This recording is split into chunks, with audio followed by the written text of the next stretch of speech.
Had the meeting gone the other way last week, the United States would have been giving Tomahawk missiles to Ukraine. That would have greatly helped Ukraine in hitting those Russian oil installations that Manveen was just talking about. And the United States has the power to really help the Ukrainians ramp up their military efforts. Shall we start then with this statement, which has been released in the last half an hour? It's a joint statement by President Zelensky, by Keir Starmer, Chancellor Merz, Macron, Meloni, and many others from across the European Union too. It's fairly lengthy. I won't read all of it to you, but there is a particular paragraph that I think is worth discussing. It says, "We strongly support President Trump's position that the fighting should stop immediately and that the current line of contact should be the starting point of negotiations." It then goes on to say, "We remain committed to the principle that international borders must not be changed by force." William, how can those two statements sit alongside one another, in your view? Well, they sit very uneasily alongside each other because what's happening here is a kind of replay of what happened in August. Everyone will remember there was the Alaska summit with between Trump and Putin. And then this same group of leaders who issued the statement, President Zelensky and European leaders, all rushed to Washington to speak to Trump after Putin. And what's happening now is Putin spoke to Trump on the phone the other day for over 2 hours, changed Trump's view of the war, seemed to change his view of the war. So now there's a concerted effort going on from Europe to change it back again. So we're just going around in circles here, repeating what happened in August. But of course, it's very important to those leaders. They've all learned the way you start off with President Trump is you say you're very wise. And this is a really good idea, what you're doing. And that means, of course, that you start a negotiation from where the fighting is at the moment, which is his view. But then you say, oh, we've just got a few problems with that. For instance, nobody should gain any territory by force, which, of course, they're absolutely right to say. So really, they're saying things that appear to be a bit contradictory because they're trying to stay in with President Trump, but advocate a stronger position than him at the same time. And the tension is clear in that statement. But this is August all over again. And I'm afraid it doesn't look like leading to a resolution of the conflict. And Manveen, as William says, I mean, it's careful diplomacy laid out in a statement, and we can all understand and read between the lines and see why you would include that paragraph about the current line of contact should be the starting point. But that is absolutely not something that President Zelensky is ever going to agree to, is it?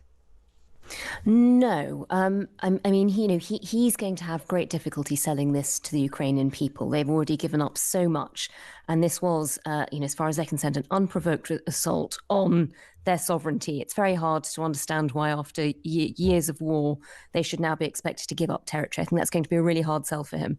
I suspect the reason they've sort of put out this statement is, as William says, starting from the point where they think Donald Trump can agree. I think it's probably also reminding him of where he was in August, because I suspect he's gone further. On Friday, when he had this disastrous meeting with President Zelensky in the White House after his conversation with Vladimir Putin, I suspect he asked Zelensky to give up even more territory than they've already lost in battle at the moment. I think they were probably going further than the current front, and I think that's why you've got all of these European leaders coming together again, as they did in August, like some sort of weird Marvel team assembling, in order to just remind him of what he'd said back then, that no negotiation should be begin with the idea of ceding even more territory than that, which is what Putin has been pushing for. There are going to be sort of certain areas, like the Crimea, where there will be a serious discussion to be had about where it ends up at the end of this conflict. But to be starting anywhere other than where the war is right now would be completely mad. And to be starting without the principle that it's, under international law, you can't just march into a country and start taking over territory, again, would be mad, which is why they've restated it. I thought the paragraph after that was quite interesting too, because they've basically brought out all the biggest threats they can. They've reiterated their desire to use some of the Russian money, which has been sanctioned, that is at the moment frozen in Europe, to support Ukraine. I think that's kind of the threat, that if Donald Trump starts to think about pulling American money, they're trying to list the ways that they can still hurt Russia, and reminding them also of sort of the economy. And we've had in recent weeks, a lot of sort of oil installations in Russia have been hit, and that is going to be causing some pain already. So it's sort of a reminder that it's not over. And yet, William, Donald Trump still makes the weather. And if he decides that he wants to tack along the similar line to President Putin, which is very clear that, the phone conversation the two of them had has influenced his thinking on Ukraine. And clearly President Zelensky was pretty blindsided in that meeting. Ultimately, what really can these European leaders do about it? Well, that is exactly why they do. Every time this goes wrong and Trump talks to Putin, it clearly has a soft spot for Putin. Putin sent him a portrait. It was meant to be a beautiful portrait of Trump that he sent him when he took office. And they clearly, they have these long conversations. And Trump would dearly like to get onto good economic relations with Russia and its critical minerals and so on. Every time that happens, the European leaders find some way of getting back into the conversation. But it does what the United States decides. What Trump decides, it really is of enormous importance. Because, for instance, what Zelensky was hoping for, had the meeting gone the other way last week, the United States would have been giving Tomahawk missiles to Ukraine. That would have greatly helped Ukraine in hitting those Russian oil installations that Manveen was just talking about. And the United States has the power to really help the Ukrainians ramp up their military efforts. So it is a lot of this is up to the United States and to Trump. So this is why there's such a struggle on for his ear. And everybody knows that you start that with flattery. And so Trump starts it with flattery every time, and William, so Trump is brilliant. And now the Europeans do the same. What would you do in this situation, William? If you were still in government right now, what would you either recommend to your Prime Minister, or if you were Prime Minister, what would you be doing?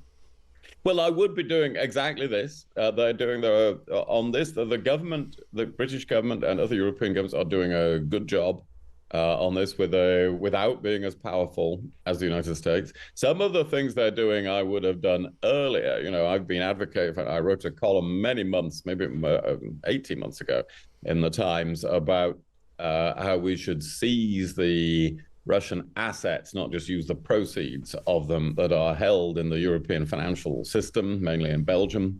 And now in this statement, again, you can see the more tangible threat to do that and intention to do that. But that's all come a bit slowly. But I think the UK has been doing a very good job in helping the Ukrainians with the resources that we do have and with the military equipment that we do have. So it's not that they're doing something wrong, it's that they're caught in a very difficult situation. Well, we will see how this...